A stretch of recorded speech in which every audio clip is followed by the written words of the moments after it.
I thought my 29th birthday was just another forced obligation. But when the cake arrived, the room went silent for a beat too long. Every phone was already raised, cameras recording. In that split second, I understood this was never a celebration. It was a trap. But I did not freeze out of embarrassment. I froze because I realized that by trying to break me, they had just destroyed themselves. My name is Jasmine Haynes, and for as long as I can remember, I have been the typo in the perfect manuscript of my family's history. I live in Port Elridge, a city that prides itself on its coastal fog and gray skylines, a place where people keep to themselves and mind their own business. It suits me. It is the antithesis of the house I grew up in, a place where privacy was considered an insult, and appearances were the only currency that held any real value. I am 29 years old now, old enough to know better, yet still young enough to feel the phantom sting of rejection when I look at the calendar and realize what month it is. To understand why a simple birthday party invitation felt like a declaration of war, you have to understand the ecosystem of the Haynes family. We are not a family in the traditional sense. We are a traveling theater troupe that never breaks character.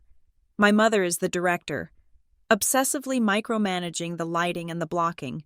My father is the producer, funding the delusions and ensuring the reviews stay positive. My siblings were the stars, hitting their marks and smiling on cue. And I was the stagehand who kept walking into the frame by accident, ruining the aesthetic. From the time I was 5 years old, the labels started sticking to me like wet cement. I was difficult. I was obstinate. I was the one who did not smile enough in the Christmas card photos. I was the one who asked why we had to pretend to like Aunt Sarah when she was clearly cruel to the waitstaff. In a house built on beautiful lies. The truth is not a virtue. It is a liability. My mother would sigh, a long, suffering sound that she had perfected over decades, and tell her friends that Jasmine was just wired differently. She said it with a tone of tragic martyrdom, as if my personality was a chronic illness she was bravely enduring. I learned very early on that family gatherings were not opportunities for connection. They were performance reviews. We would sit around the dining table, the silverware gleaming under the chandelier that cost more than my first car, and we would go around the room listing our achievements. It was a verbal resume submission. My brother would talk about his promotion or his new golf handicap. My sister would discuss her engagement or the renovations on her colonial revival home. They were bright, shiny things. When it came to my turn, the air would shift. The temperature in the room would drop 5 degrees. I would talk about my work. I have built a solid life for myself here in Port Elridge. I work hard. I pay my own bills. I have never asked them for a dime since the day I left for college. But whenever I spoke, their eyes would glaze over. My independence was not viewed as a success. It was viewed as an indictment of their parenting. They wanted me needy because needy people are easy to control. A daughter who pays her own rent and does not care about country club memberships is a daughter who cannot be threatened. So, I stopped talking. I learned the art of silence. I sat through Thanksgiving dinners and Easter brunches with a neutral expression, nodding when appropriate, passing the salt when asked, and offering nothing of my interior life. They called me cold. They said I was distant and ungrateful. They did not understand that my silence was a survival mechanism. It was the only way to keep the few parts of myself that they had not yet criticized safe from their reach. I became a gray rock, uninteresting and immovable. Eventually, they stopped asking me questions altogether. I became a piece of furniture in my own childhood home, present but entirely overlooked. That is why the phone call 3 days ago was so jarring. My mother called me on a Tuesday afternoon. We usually only spoke on scheduled holidays or when someone died. Seeing her name on my caller ID gave me a physical reaction, a tightening in my chest that I have been trying to unlearn in therapy for 3 years. I let it ring twice before answering, composing my voice to be flat and professional. When she spoke, her voice was different. It was high, breathless, and saturated with a sweetness that I knew was synthetic. She asked how I was. She asked about the weather in Port Elridge. She kept me on the line for 10 minutes of meaningless small talk. which was 9 minutes longer than our usual average. I sat at my desk, staring at the blinking cursor on my computer screen, waiting for the other shoe to drop. I knew she wanted something. My mother never gave away her time for free. There was always a transaction taking place. Then came the pivot. She mentioned my birthday. I turned 29 this week. Usually, my birthday is marked by a generic card signed by her assistant and a $50 gift card to a store I have never shopped at. One year, they forgot entirely until 3 days later, when my father sent a text message with a typo in it. I do not mind.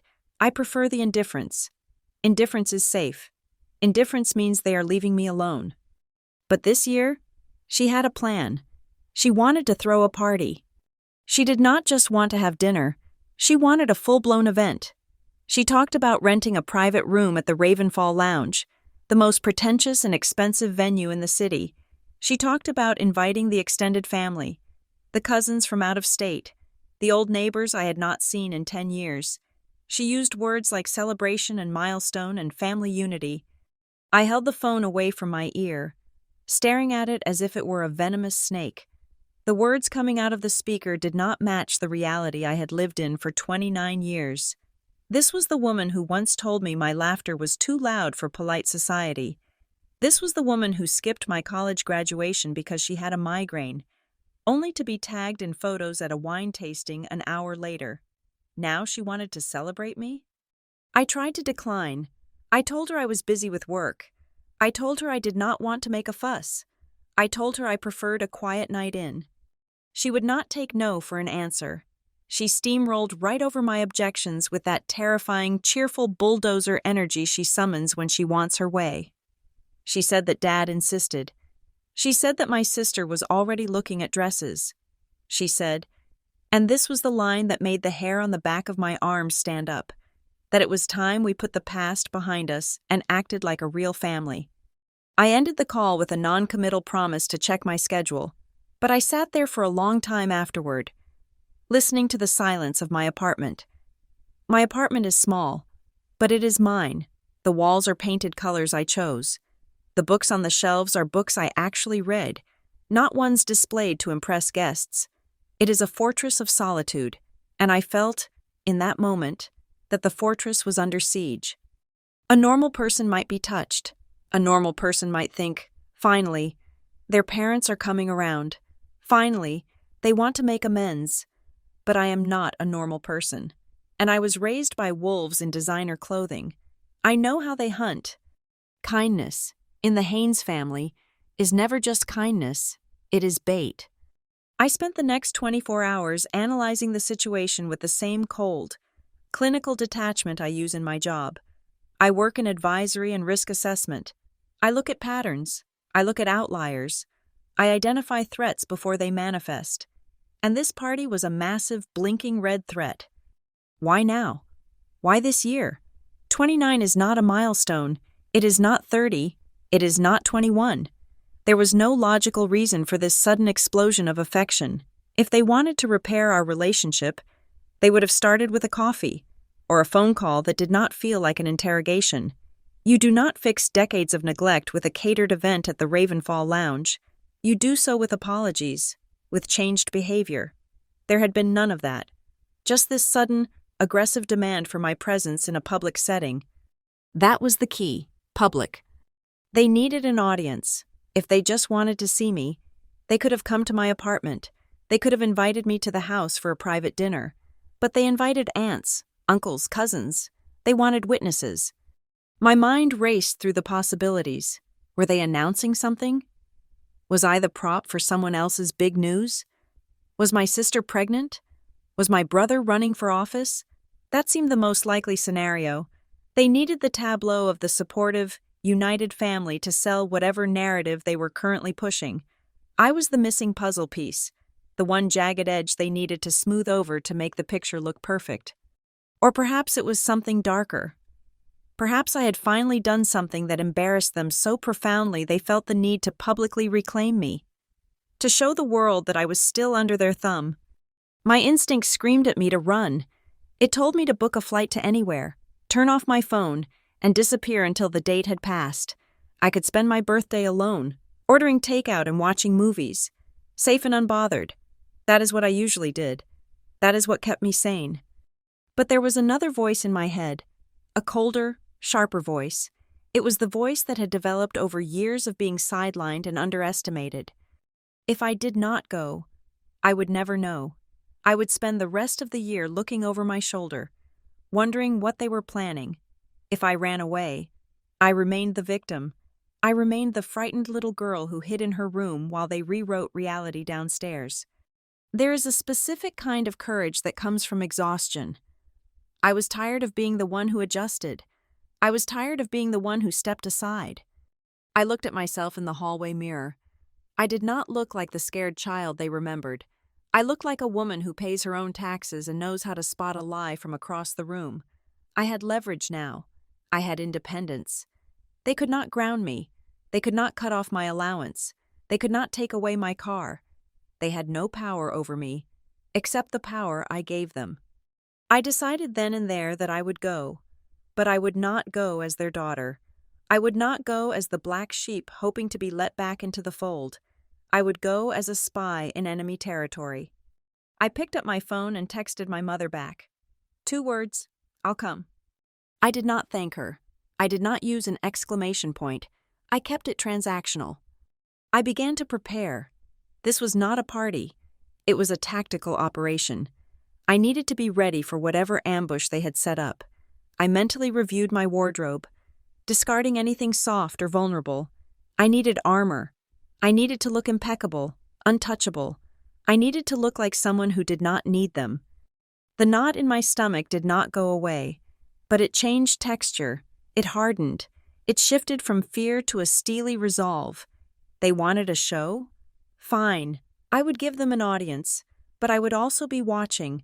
I would be recording every look, every whispered aside, every micro-expression. I walked over to my window and looked out at the fog rolling in over Port Elridge. It was thick and obscuring, hiding the streets below. That is what my family was doing. They were rolling in the fog, trying to blind me with spectacle and sugar. But I know the streets beneath the fog. I know where the potholes are. I know where the dead ends lie.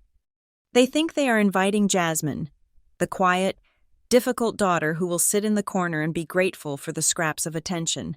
They do not realize they are inviting a woman who has spent her entire life studying their playbook. I am going to the Ravenfall Lounge.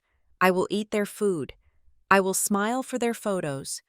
But I will not drink the Kool-Aid. I am going to find out why they suddenly love me. And when I do, I will be ready. The invitation is a trap. I know it. They know it. The only difference is, they think I am walking into it blind.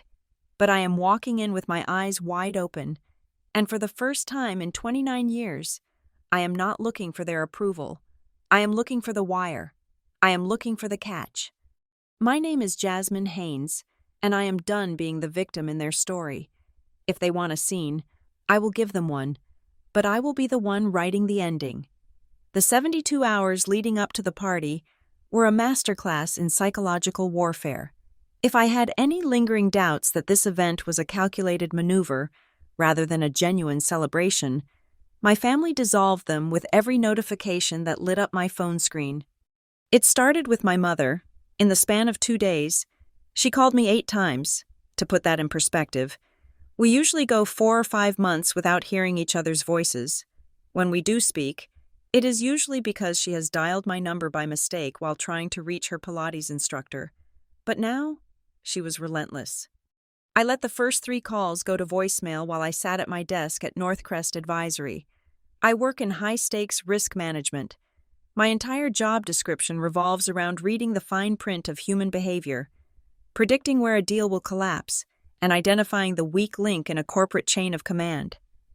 I look for patterns of instability, and right now, the data coming from my mother was screaming instability. When I finally answered on the 4th attempt, her voice was practically vibrating. It was not the warm, maternal tone of a mother excited to see her daughter. It was the frantic, brittle tone of an event planner realizing they are short on chairs. "Jasmine, honey," she said, breathless, "I need to confirm you are coming alone. Are you bringing anyone?" Because the seating chart is very specific. We have to get the angles right for the photographer. I paused, holding the phone away from my ear. Not are you seeing anyone special? Not do you have a friend you would like to bring? Just a logistical query about head counts and camera angles. I am coming alone, Mother, I said, just like always. Good, she replied, and I could hear the relief washing over her. That is good. We want the focus to be on the immediate family. It is so rare we are all together. We need to present a united front. United front, that is a military term. It is what generals say before they send soldiers over the top of the trench. It is what CEOs say before they announce mass layoffs to the shareholders. It is not what a mother says before her daughter blows out candles on a cake. Before I could ask why we needed a front at all, she hung up. But the barrage did not stop there. Next came my father. My father is a man who believes emotions are something that happen to other people, usually people in lower tax brackets. He communicates primarily through silence and the occasional grunt of disapproval. So when his name appeared on my screen during my lunch break, my stomach did not just turn, it dropped through the floor. I answered, expecting an emergency. Perhaps someone had died. Perhaps the house had burned down. Jasmine, he said. His voice was gruff, devoid of pleasantries. Hello, Dad. Your mother is working very hard on this evening, he said. I waited. He was not calling to praise her work ethic. I expect you to be on your best behavior, he continued, the threat thinly veiled beneath the gravel in his voice. We have invited the Hendersons and the Clarks, important people. Do not start one of your debates. Do not wear that sullen look you have perfected. Just smile, nod, and go with the flow. We cannot afford any scenes tonight. Do you understand? We cannot afford. That was the tell. My father speaks in currencies. If he was worried about a scene, it meant the audience mattered more than the guest of honor. He was not asking me to enjoy my birthday. He was giving me stage directions. He was telling me to hit my mark and not bump into the furniture. I understand, I said, my voice flat. Good, he said. 7 o'clock sharp. Do not be late. He disconnected without saying goodbye. I stared at the phone, analyzing the conversation. We cannot afford any scenes. Why would he assume I would cause a scene? I am the quiet one. I am the one who disappears into the wallpaper. Unless they were planning to do something that would provoke a reaction, unless they were planning to push me until I broke. Then there was my sister, Chloe. Chloe is 26, beautiful in a way that requires 3 hours of maintenance every morning, and typically regards me with the same vague disinterest one might have for a distant cousin twice removed. We share DNA, but we do not share a reality. Usually, her texts are demands, links to purses she wants for Christmas, or questions about whether I can edit her resume for the 5th time. But today, she was manic. ETA, she texted at 3 in the afternoon. Are you leaving work yet? She texted at 4. Traffic is bad on the bridge. Make sure you leave by 6. She sent at 5. I looked at the timestamps. This was not excitement. Chloe does not get excited about me. This was anxiety. She was the stage manager ensuring the prop arrived on time. She needed me there at a specific moment. If I arrived too early, I might see something I was not supposed to see. If I arrived too late, I might miss the cue for whatever performance they had scripted. I sat back in my ergonomic chair at Northcrest and looked around the office. To my left, a colleague was analyzing a merger between 2 pharmaceutical companies, looking for hidden liabilities. To my right, someone was assessing the risk profile of a tech startup. We deal in deception here. We know that when a company suddenly releases a flurry of positive press releases, they are usually trying to bury a scandal. My family was doing a PR blitz, the sudden warmth, the insistence on attendance, the coordination.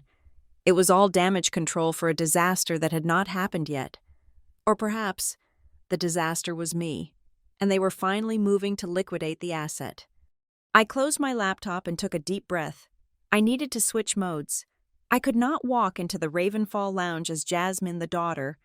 That version of me was too soft, too easily bruised. I needed to walk in as Jasmine, the senior risk analyst. I began my preparation. First, I opened my personal cloud drive. I ensured that every email, every text message, and every voicemail from my family over the last 5 years was backed up and encrypted. I did not know what they were planning, but if this was a legal ambush, an intervention, a competency hearing, a demand for money, I needed a paper trail. I needed proof of their neglect to counter whatever narrative of concern they were about to spin. Next, I texted Elena. Elena is the only person in my life who knows the full extent of the Haynes family madness. She is a lawyer, sharp as a razor and twice as cold when she needs to be. Heading into the lion's den, I typed, Ravenfall Lounge. If I do not text you by 10 o'clock tonight with a thumbs up, assume I have been committed or arrested and send the cavalry. Her reply came 3 seconds later. Location tracking is on. I have my phone on loud. Do not drink anything you did not see poured. Good luck. Do not drink anything you did not see poured. It sounded paranoid, but with my family, paranoia was just good situational awareness. I left work at 6 o'clock. I drove home to my apartment to change. My apartment was quiet, a sanctuary of sanity. I stood in front of my closet, running my hands over the fabrics. My mother would want me in pastels. She liked me to look soft, feminine, and pliable. She wanted me to look like a doll she could pose. I pulled out a dress that was the exact opposite. It was a deep, structured navy blue, high neck, long sleeves, tailored to within an inch of its life. It was severe. It was professional. It was armor. I pulled my hair back into a tight, low bun. No loose strands, no chaos. I applied my makeup with precision. Sharp eyeliner, a matte lip. I looked into the mirror and did not see a birthday girl. I saw a woman going to a deposition. My phone buzzed again. Another text from Chloe. We are all here, waiting for you. The exclamation points felt like daggers. They were all there. The cast was assembled. The audience was seated. They were just waiting for the villain to enter stage left. I grabbed my clutch. Inside, I had my phone, fully charged. I had a portable battery. I had my car keys. I had a small voice recorder that I slipped into the inner pocket of my blazer. It was legal in our state to record conversations if one party consented, and I most certainly consented. I took one last look at my apartment. It felt safe here. Why was I leaving? Why was I walking voluntarily into a room full of people who had spent 2 decades making me feel small? Because I needed to know. The curiosity was a physical ache. I needed to see the shape of the trap. I needed to look them in the eye when they sprung it. And part of me, the part that I had tried to bury, wanted to prove them wrong. They expected me to be messy. They expected me to crumble. They expected the difficult daughter to make a scene so they could sigh and shake their heads and play the victims. I would not give them that satisfaction. I repeated my mantra as I walked to the door. Reaction is currency. Do not spend a dime. If they insulted me, I would smile. If they ignored me, I would observe. If they attacked me, I would document. I would be a black hole of emotion, absorbing everything and reflecting nothing back. I stepped out into the cool evening air of Port Elridge. The fog was starting to settle, blurring the streetlights into hazy halos. I got into my car, the leather of the seat cold against my legs. I did not play music. I drove in silence, my mind sharpening, my senses tuning to a high frequency. As I pulled onto the highway, merging into the traffic heading toward the city center, I felt a strange sense of detachment. I was watching myself drive. I was watching the skyline approach. I was no longer Jasmine Haynes. The disappointment, I was a witness. The Ravenfall Lounge was waiting. The lights would be dim. The music would be tasteful. The champagne would be expensive. And my family would be there. Smiles plastered on their faces. Knives hidden behind their backs. I tightened my grip on the steering wheel. Let the show begin, I whispered to the empty car. I pulled up to the valet stand at exactly 7 o'clock. I was not a minute early, and I was not a minute late. I handed my keys to the attendant, smoothed down the front of my dress, and walked toward the heavy oak doors. I could feel the adrenaline humming in my veins, cold and electric. I was walking into a setup. I knew it, but they had made one critical error in their casting. They thought they had invited a victim. They were about to find out they had invited a prosecutor. The hostess led me through the main dining area of the Ravenfall Lounge, her heels clicking a sharp, rhythmic staccato against the polished marble floor. We moved past the general population of diners, people who were laughing over glasses of Chardonnay and sharing plates of oysters, blissfully unaware of the tension coiling in my stomach. We headed toward the back, to the private suites reserved for high-end corporate mergers and family secrets. "Your party is in the Platinum Suite," she said, offering me a practiced smile that did not quite reach her eyes. She pushed open the double mahogany doors, and I stepped into a scene that felt less like a birthday dinner and more like a carefully staged film set. The room was windowless, illuminated by a low amber light that cast long, dramatic shadows against the velvet wallpaper. A long rectangular table dominated the space, set with crystal that caught the light and threw fractured rainbows across the white tablecloth. They were all there: my mother, my father, my sister Chloe, my brother Austin, and a smattering of aunts and uncles who served as the supporting cast. As I crossed the threshold, the conversation cut off instantly. It was as if someone had severed a wire. 20 heads turned in unison. For a second, there was total silence, a vacuum of sound that sucked the air out of the room. Then, as if on a cue from an invisible director, they erupted. Surprise! The cheer was loud, enthusiastic, and completely hollow. It hit me like a physical wave, forcing me to take a half step back. My mother rushed forward, her silk dress rustling like dry leaves. She wrapped me in a hug that felt more like a frisk for weapons than an embrace. I smelled her expensive perfume, a scent of gardenias and cold ambition. "Happy birthday." "Darling," she exclaimed, pulling back to hold me at arm's length. She scanned my face, then my dress, looking for a flaw, finding none. Her smile tightened just a fraction. "You look serious, but beautiful, very professional." "Thank you," I said, my voice steady. "Come, sit. We saved the best spot for you." She guided me to the table.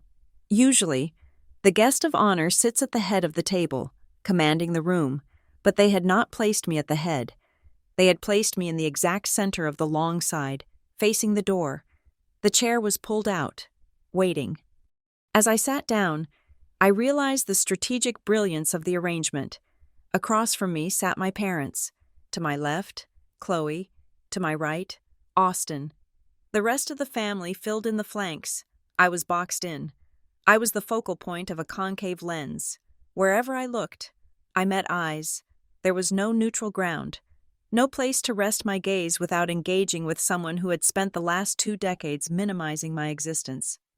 But it was the technology that made the hair on the back of my neck stand up. I rested my hands on the table, keeping them still, and did a quick visual sweep. It is a habit from work. Assess the environment, identify the variables. My Aunt Sarah had her phone propped up against a centerpiece of white roses. The camera lens was facing me. It was not recording yet, but the screen was on. The camera app open. Chloe had her phone lying flat on the table, but angled precisely in my direction. My brother Austin was holding his phone in his hand, tapping it against his chin. The lens pointed casually toward my face. Even my father, a man who still struggles to attach a PDF to an email, had his smartphone set explicitly on the table in front of him, face up. This was not normal behavior. At a normal dinner, phones are put away or left in pockets. At a normal dinner, people engage with each other. Here, the technology was a barrier, a wall of black mirrors waiting to capture something. They were not here to experience the evening with me. They were here to document it. I felt a cold prickle of realization. They were waiting for a reaction. They were setting the stage for a viral moment, or perhaps legal evidence. Whatever was about to happen, they wanted it in high definition. I unfolded my napkin and placed it on my lap. I looked at my mother. "This is a lovely room," I said. She beamed, but her eyes remained vigilant. We wanted everything to be perfect. We ordered all your favorites, the sea bass, the truffle risotto. We know how much you love Italian. I have not eaten sea bass in 5 years, not since I developed a mild allergy to white fish. A fact I had mentioned in the family group chat at least 3 times. But I did not correct her. Correcting her would be a scene. Correcting her would be ungrateful. That sounds delicious, I lied. The waiters materialized from the shadows, pouring wine and placing appetizers on the table. Calamari, stuffed mushrooms, bruschetta. The smell of garlic and butter filled the heavy air. "Please, eat," my father commanded, gesturing to the food. I took a piece of bruschetta and placed it on my small plate. I watched the others. They picked at the food. Chloe nibbled the edge of a mushroom. Austin pushed a piece of squid around his plate with a fork. My mother took small, bird-like sips of her wine, her eyes darting constantly to the door, then to me, then to her watch. No one was eating. They were too nervous to eat. The tension in the room was a physical substance, thick and gelatinous. It reminded me of the waiting room before a verdict is read. They were going through the motions of a celebration, the clinking of glasses, the polite laughter at bad jokes, but underneath the surface, there was a rigid, vibrating anxiety. They were waiting for the main event. I needed a moment. The pressure of 20 gazes was starting to feel like a physical weight on my chest. I needed to reset my armor. I needed to check my own recording device. "Excuse me," I said, pushing my chair back. "I am going to use the ladies' room before the main course." A flicker of panic crossed my mother's face. "Now? But the next course is coming out so soon." "I will be quick," I promised. I stood up. As I did, I saw eyes dart toward each other. My Aunt Sarah looked at my mother. My mother looked at my father. It was a silent, frantic telegraphing of information. Is she leaving? Does she know? Is she running? I walked out of the suite with a calm, measured pace. I did not look back, but I could feel their eyes drilling into my spine. The bathroom was an oasis of white marble and silence. I locked the stall door and leaned against it, taking a deep breath. My hands were trembling slightly. I clenched them into fists until the shaking stopped. I pulled out the small recorder from my pocket. It was still running. I checked my phone. No new messages from Elena, which meant the location tracking was working and she had not sensed an emergency yet. I looked at myself in the vanity mirror. The harsh lighting reflected off the navy blue of my dress. I looked composed. I looked cold. Good.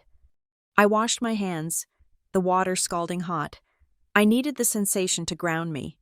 As I dried them, I analyzed the data I had gathered so far. The phones, the seating, the lack of appetite, the specific timing. They were going to ambush me. It was not a question of if, but of what. Was it an intervention? No. They would need a counselor for that. And there were too many extended family members. Was it a public shaming? Possibly. But for what? I had done nothing wrong. I lived a quiet life. I paid my bills. I caused no scandals. Unless they had manufactured one. A chill went through me. My family was capable of many things, but creativity was not usually one of them. If they were planning to hurt me, they would use a blunt instrument. I unlocked the bathroom door and stepped back into the hallway. The air in the corridor felt cooler now. I walked back toward the Platinum Suite. As I reached the doors, I paused. I could hear them talking inside. The heavy wood muffled the words, but the tone was distinct. It was not the chatter of a party. It was the hushed, urgent whispering of conspirators. I pushed the doors open. The conversation died instantly. Heads snapped toward me. My mother smoothed her napkin, her smile snapping back into place like a rubber band. "Just in time," she chirped. "We were just wondering where you were." I returned to my seat, the center stage. The atmosphere had shifted while I was gone. It was tighter now. The anticipation had ratcheted up a notch. The waiters had cleared the appetizer plates. The table was empty, save for the wine glasses and the phones. And then I saw it. In the corner of the room, nestled in the shadows near the service entrance, was a cart. I had missed it when I first walked in, distracted by the people. But now, It was the only thing I could see. It was a rolling cart, covered by a white linen cloth. Underneath the cloth was a large, boxy shape. The cake. It had to be the cake. But why was it covered?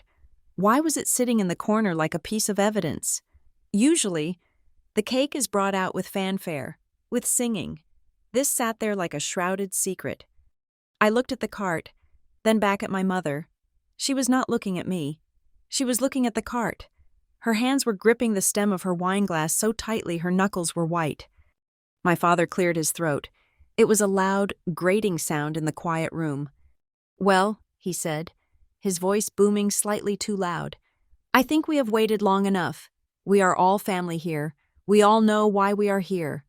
He looked at me. There was no affection in his eyes. There was a glimmer of something else. Triumph? Malice? It was hard to tell. It looked like the expression of a man who is about to win a bet. "I think it is time for the cake," he announced. The energy in the room spiked. It was electric. Every single person at the table reached for their phone. Aunt Sarah adjusted her angle. Chloe lifted hers up. Austin hit the record button. I saw the red dot appear on his screen. My heart hammered against my ribs. A trapped bird. This was it. The trap was springing. I did not move. I did not smile. I sat perfectly still, my hands folded in my lap, my face a mask of polite interest. "Bring it out," my mother said. Her voice was trembling with excitement. A waiter stepped out of the shadows and moved toward the cart in the corner. He looked uncomfortable. He kept his eyes on the floor. He wheeled the cart toward the table, the wheels squeaking softly against the marble. The sound was deafening in the silence. Squeak, squeak, squeak. He parked the cart directly in front of me, the white cloth draped over it, concealing whatever lay beneath. It was large. Whatever was under there was significant. I looked at the cloth. I looked at the sea of camera lenses pointing at my face. I looked at my family, their faces twisted into masks of eager cruelty. I knew, with a sudden, sickening clarity, that I was not supposed to eat this cake. I was supposed to be destroyed by it. The waiter reached for the corner of the cloth. "Ready?" my mother asked, and she was not asking me. She was asking the audience. I took a slow breath, bracing myself for the impact. I did not know what was under the cloth, but I knew one thing for certain. The birthday party was over. The execution was about to begin. The sound of a spoon tapping against a crystal wine glass sliced through the room. It was a sharp, piercing chime that silenced the low murmur of the waiters. My mother stood up. She did not stand like a mother preparing to toast her daughter. She stood like a CEO about to announce a hostile takeover. She smoothed the front of her dress, her chin lifted, catching the amber light of the chandelier. She looked around the table, making eye contact with everyone except me. She cleared her throat. "Family," she began, her voice projecting with a practiced, theatrical resonance. "We are gathered here tonight not just to mark the passage of time. Anyone can get older. That is a biological inevitability." She paused for effect. My father nodded solemnly, as if she were quoting scripture. Chloe adjusted her phone, ensuring the frame was centered on my face. "We are here to celebrate truth," my mother continued. She turned her gaze to me then. Her eyes were hard, glossy marbles. "Jasmine, we love you. You know that. We love you enough to stop pretending.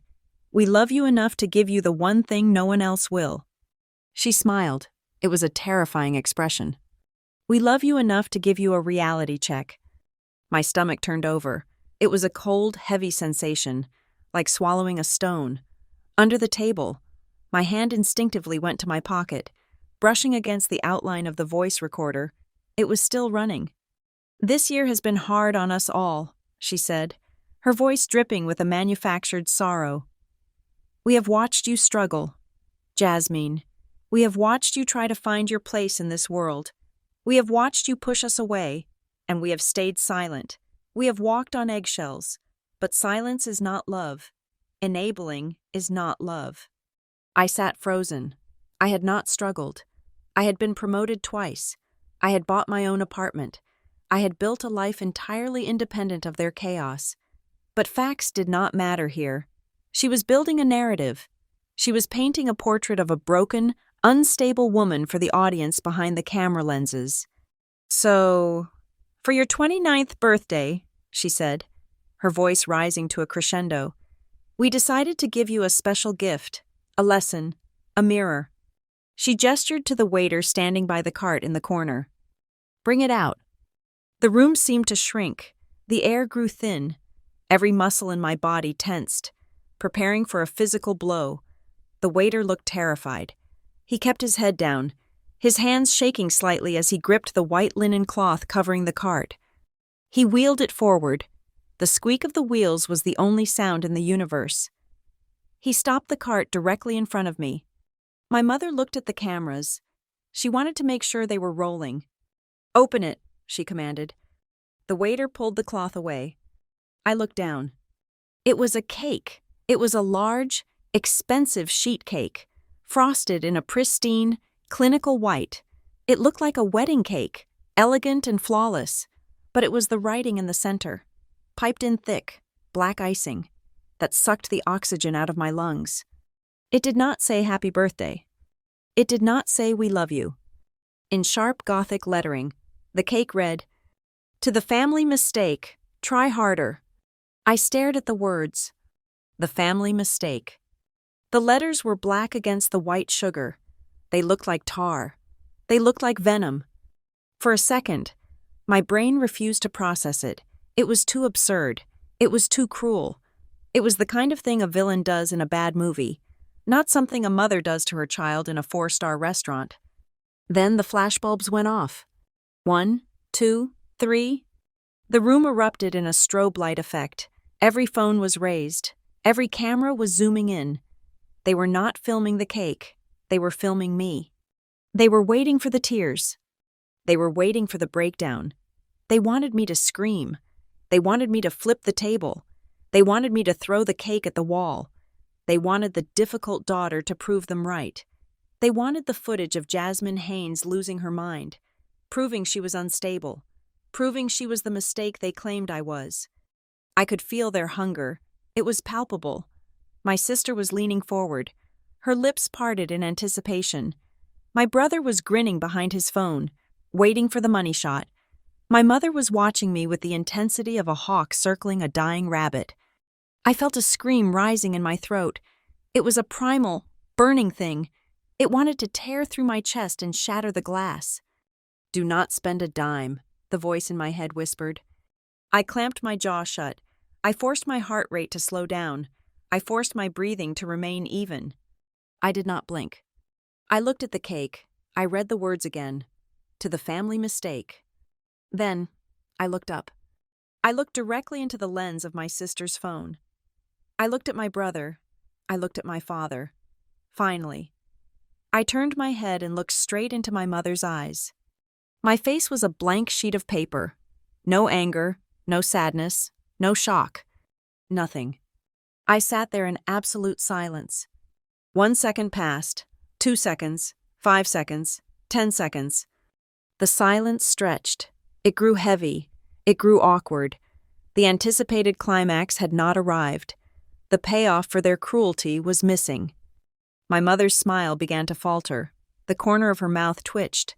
She looked around the room, confused. Why wasn't I crying? Why wasn't I yelling?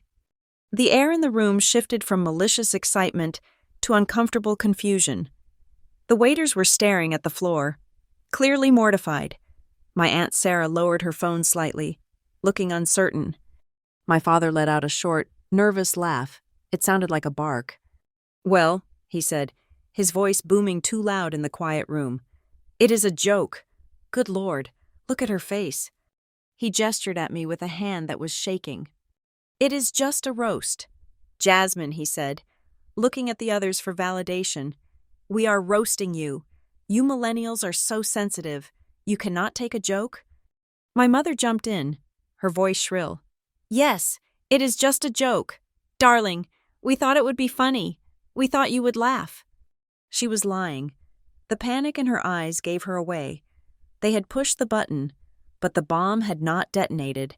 Now they were left standing in the wreckage of their own malice, looking like monsters. "We love you," my mother added, desperate now. "It is just irony." I looked at her. I saw her fear. She realized, in that moment, that she had miscalculated. She had expected a child she could break. Instead, she was looking at a wall she could not scale. I stood up. The movement was slow, fluid, and controlled. I did not rush. I pushed my chair back with a soft scrape against the floor. I smoothed the fabric of my navy blue dress. I picked up my clutch. I looked down at the cake one last time. "Thank you," I said. My voice was calm. It was the voice I used when presenting a risk assessment to a board of directors. It was devoid of emotion. "Thank you for the cake," I continued. "It is very informative."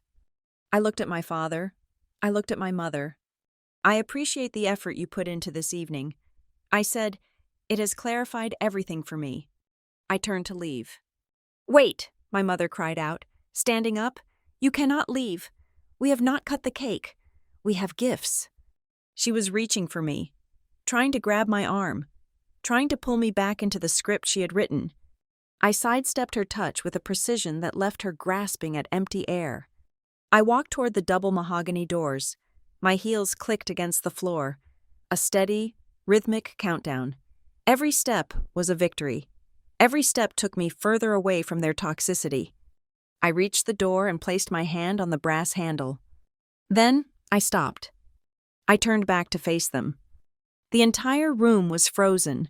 They were all looking at me. My parents, my siblings, my relatives. They looked small. They looked pathetic.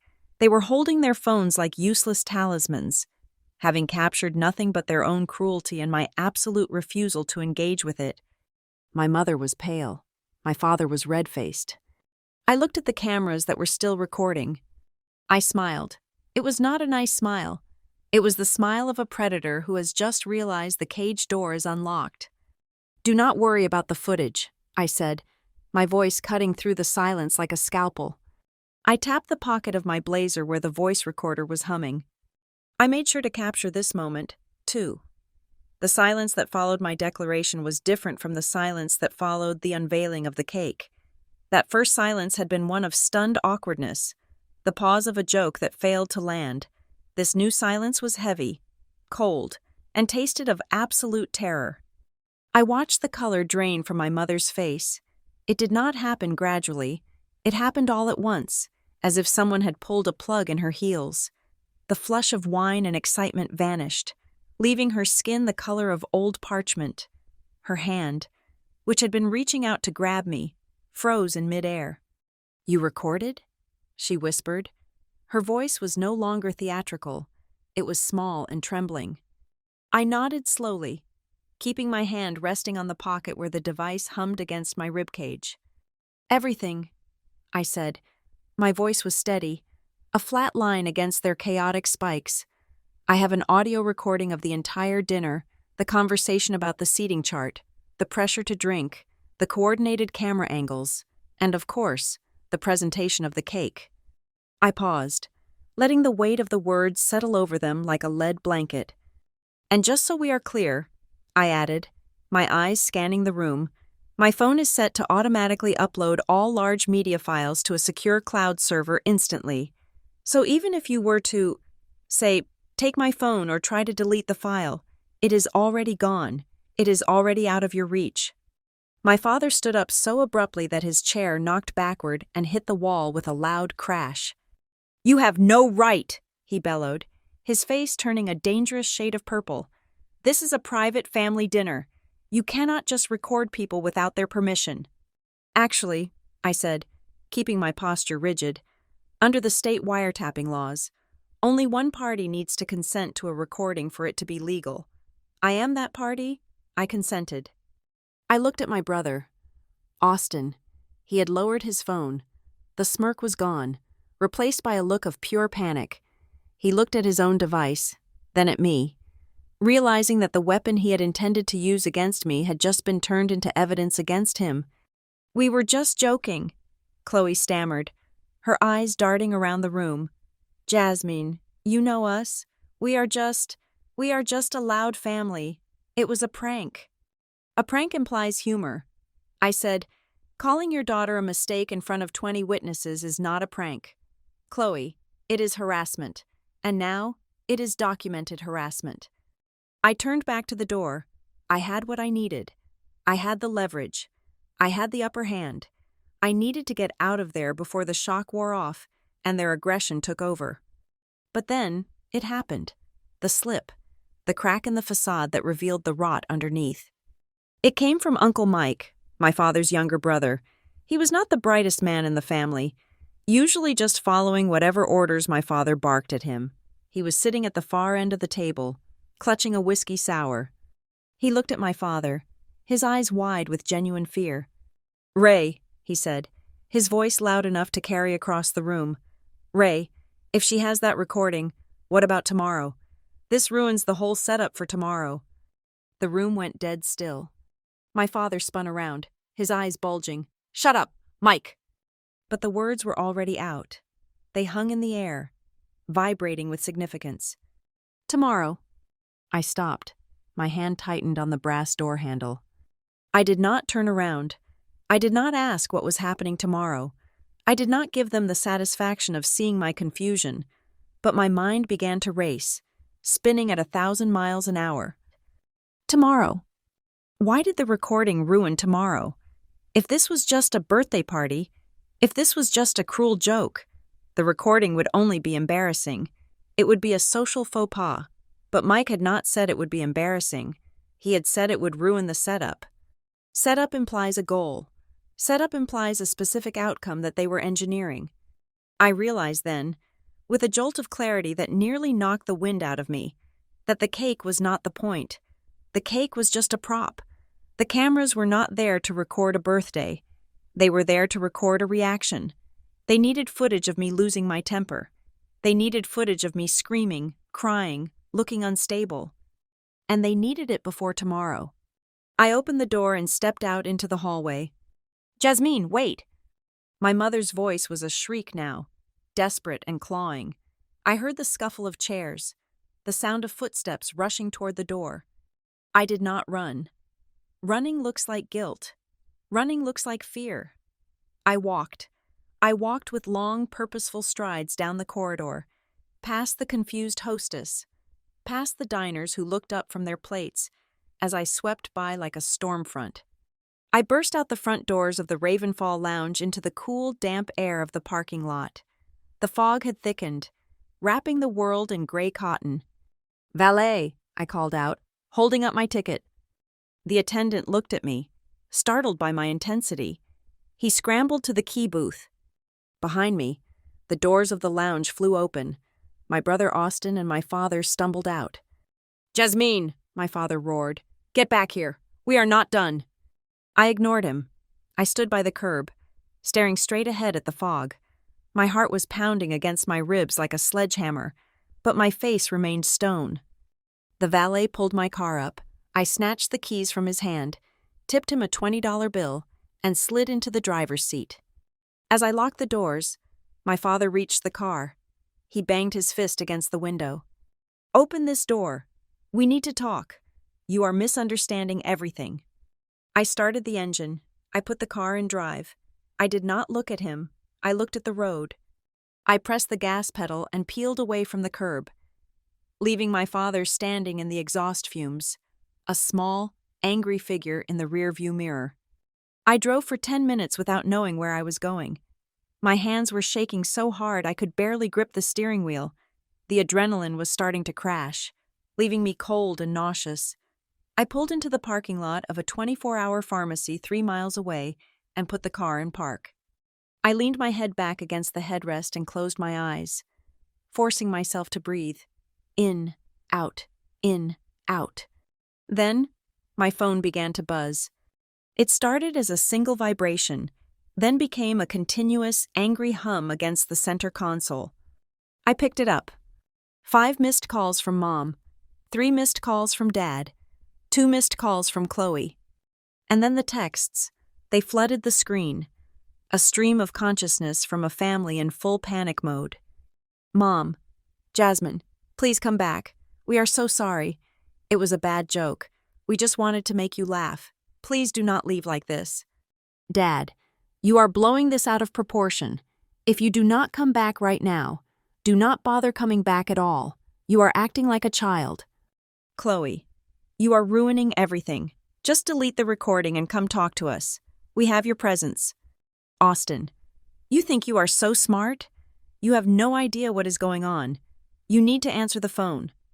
Mom, Jasmine, answer me. We are worried about you. You are not acting like yourself. I read them all. I read the manipulation, the gaslighting, the threats. They were trying every angle. First the apology, then the anger, then the guilt, then the concern. It was a chaotic spray of tactics, proving they had no strategy left. They were desperate. I did not reply. I set the phone to do not disturb. I sat in the dark car, the orange light of the pharmacy sign illuminating the dashboard. I replayed the evening in my mind, dissecting it frame by frame. The seating arrangement, boxed in, the cameras, ready to record, the cake, a provocation, the reaction. They wanted anger, the slip, tomorrow. What was happening tomorrow? I am a risk analyst. I look for patterns. I look for the beneficiary. Who benefits if I am proven to be unstable? Who benefits if I am seen having a public breakdown? My parents are wealthy, but their wealth is tied up in trusts and assets that are notoriously difficult to liquidate. My grandmother, on my father's side, had set up the family trust decades ago. She was the only person in the family who had ever truly liked me. She died 5 years ago. I closed my eyes and tried to remember the details of her will.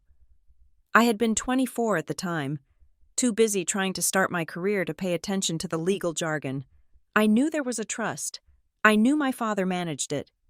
But trusts have clauses. Trusts have expiration dates. Trusts have conditions. I opened my eyes.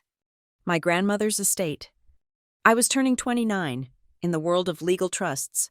Ages like 21, 25, and 30 are significant. But 29, it seemed random. Unless it wasn't about my age, unless it was about a timeline. Tomorrow. I tapped my fingers against the steering wheel. If they needed footage of me being crazy today, it meant they needed to show it to someone tomorrow. A judge, a lawyer, a board of members. They wanted to paint me as the family mistake. They wanted to show that I was difficult, unstable, hostile. Why? To discredit me.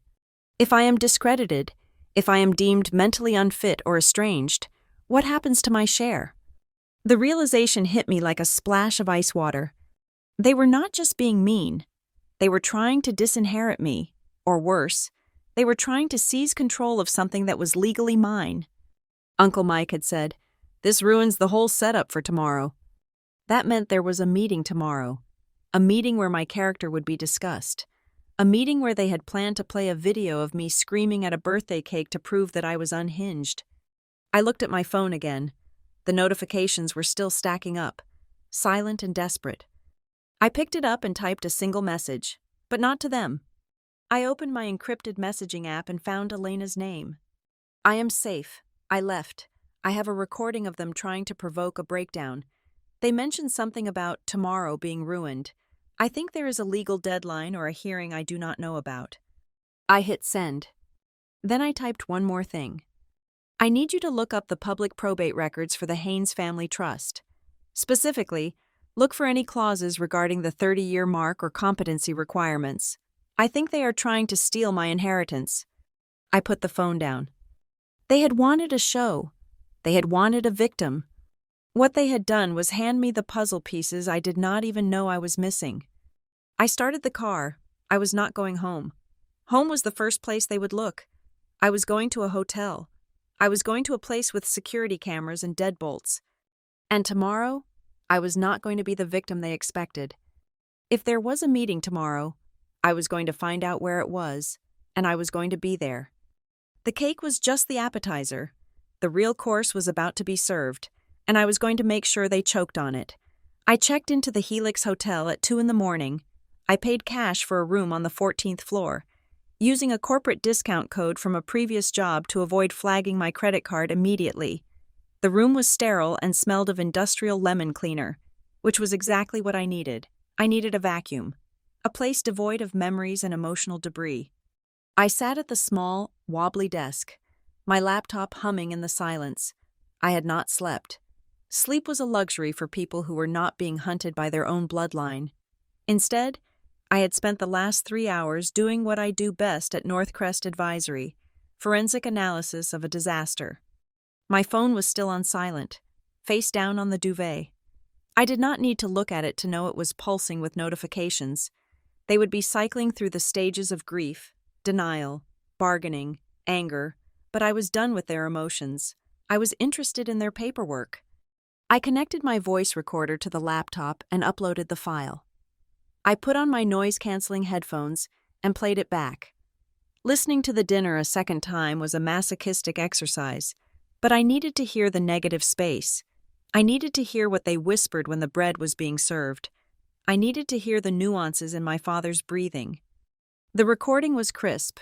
I heard the clinking of silverware, the forced laughter, but then I isolated a segment from right before I returned from the bathroom. The audio was fainter, muffled by the distance, but the recorder has a high-gain setting. I cranked it up. I heard my brother, Austin, his voice low and urgent. "Use the flash," he hissed. "The lawyer said we need her face clearly visible when she snaps. If it is blurry, the board might reject it." The lawyer. The board. I stopped the track. I rewound it. I played it again. The lawyer said, "So this was not just a family plan. This was a consulted legal strategy. They had paid someone to design this evening." I opened a new browser window and logged into the County Probate Court's Public Records database. It is amazing what you can find when you know the last name and the approximate year of a death. My grandmother, Eleanor Haynes, had died 5 years ago. I knew she had left money. I knew my father was the executor. What I did not know were the specific terms of the distribution. I paid the $20 fee to access the full PDF of the Eleanor Haynes Dynasty Trust. It was 40 pages long. I scanned through the standard legalese, asset allocation, tax shelters, property management. Then I found it. Article 7, Section 4. The distribution clause. I read the paragraph 3 times to make sure I was not hallucinating. Upon the 29th birthday of the youngest beneficiary, the trust shall be dissolved, and the principal assets shall be distributed equally among the surviving direct descendants, provided they are of sound mind and legal standing. My breath hitched. Today was my 29th birthday. I was the youngest beneficiary. According to this document, at midnight tonight, the trust was supposed to unlock, and it was not small change. I looked at the attached asset schedule from the last filing. We were talking about real estate portfolios, bonds, and liquid cash totaling nearly $12 million. Divided 3 ways, Austin, Chloe, and me, that was $4 million each. But then I read the next paragraph, Section 4, Subsection B, the competency contingency. In the event that a beneficiary is deemed mentally unstable, chemically dependent, or otherwise unfit to manage their financial affairs by a majority vote of the trustees and the immediate family, their share shall be forfeited and redistributed equally among the remaining beneficiaries. There it was, the smoking gun. It was written in Times New Roman, black and white, cold as ice. If I was competent, I got $4 million. If I was unstable, Austin and Chloe split my share. They would each get $6 million instead of $4 million. My removal was worth $2 million to each of them. The math was so simple it was insulting. The dinner, the pressure, the seating arrangement designed to make me feel trapped, the cameras, and finally, the cake to the family mistake. They did not just want to be mean. They needed a performance. They needed a video clip of Jasmine Haynes screaming, throwing a plate, or attacking her mother. They needed footage they could play in a boardroom tomorrow morning, the tomorrow Uncle Mike had panicked about, to prove to the trustees that I was emotionally volatile. They wanted to walk into that meeting, slam an iPad on the table, and say, "Look, she is crazy. She cannot be trusted with $4 million. She will blow it. She is dangerous." If I had cried, They would have called it hysteria. If I had shouted, they would have called it aggression. If I had thrown the cake, they would have called it violence. Every possible reaction I could have had was a trapdoor, except for the one I actually chose: silence. My silence had cost them $4 million. A soft ping from my laptop startled me. It was an email. I checked the sender.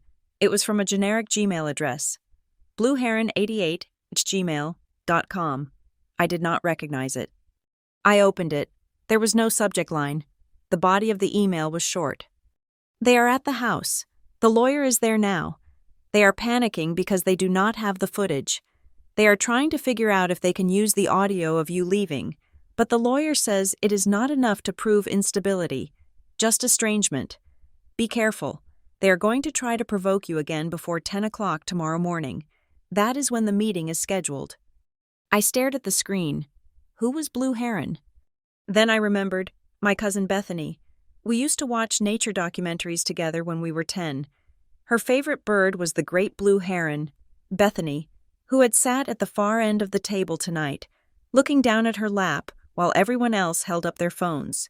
Bethany, whose college tuition was likely being paid by my father, which meant she could not speak up publicly without losing her future. She was the leak. I typed back a single word: thank you. I deleted the email immediately and emptied the trash folder. I stood up and paced the small hotel room. My hands were shaking again, but not from fear this time. It was rage, a cold, clarifying rage. They had tried to gaslight me into believing I was the problem. For years, they had made me feel like the black sheep, the defect, the mistake. But it was never about my personality. It was about the payout. They had been grooming me for this moment, systematically undermining my confidence so that when the time came to cut me out, no one would be surprised. Oh, poor Jasmine. She finally cracked. The cake was not a prank. It was a weapon. I looked at the digital clock on the bedside table. It was 3:30 in the morning. The meeting was at 10. I had 6.5 hours. I needed a lawyer, and not just any lawyer. I needed a shark who ate other sharks for breakfast. I opened my laptop again and searched for top probate litigators. Port Elridge. I bypassed the ones with friendly smiles on their websites. I looked for the ones with jagged reputations. I found a name: Marcus Sterling. His firm was known for scorched earth tactics in high-stakes inheritance battles. I drafted an email to his emergency intake address. Subject: urgent representation needed. Haynes Trust. Dispute. Evidence of fraud. Dear Mr. Sterling, my name is Jasmine Haynes. I am a beneficiary of the Eleanor Haynes Dynasty Trust. There is a distribution meeting scheduled for 10 o'clock this morning. My family attempted to stage a psychological breakdown tonight to trigger a competency clause and disinherit me. I have audio recordings of their conspiracy. I have a witness confirming their intent. I have the trust documents. I need you to walk into that meeting with me. I can pay your retainer in cash. I hit send. I sat back in the chair. The adrenaline was fading, replaced by a grim determination. This was no longer a family drama. This was not about hurt feelings or mommy issues, or the fact that they never remembered my allergies. This was a felony. This was fraud. This was conspiracy. I picked up the voice recorder and held it in my hand. It was small, black, and unassuming. It weighed less than a deck of cards, but it was heavy with the weight of my freedom. They wanted to prove I was unstable? Fine, I would show them exactly what a stable, highly intelligent, and incredibly angry woman could do with the truth. I went to the bathroom and splashed cold water on my face. I looked at myself in the mirror. I looked tired. My skin was pale, and there were dark circles forming under my eyes. But the eyes themselves were clear. I was done being the victim. I was done being the daughter. Tomorrow morning, I was going to be the plaintiff. I went back to the desk, opened a new document, and began to transcribe the recording. Word for word. I needed a transcript for the lawyer. I typed out every insult, every laugh, every shutter click. Austin. Use the flash. Mother. Open it. Cake. To the family mistake. As I typed the words from the cake, I felt a strange sense of detachment. They thought those words would break me. They thought that label would be my tombstone. But they were wrong. The family mistake. I typed it out in bold. They were right about one thing. There was a mistake in the family, but it wasn't me. The mistake was thinking they could do this to me and survive. At 7:45 in the morning, I walked into the reception area of the law firm. I had emailed Marcus Sterling, but the woman waiting for me was not him.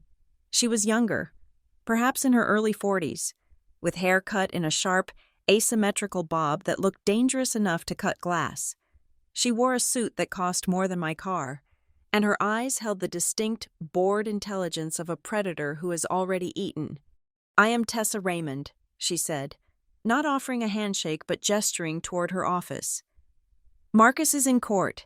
He forwarded your email to me because I specialize in aggressive trust litigation.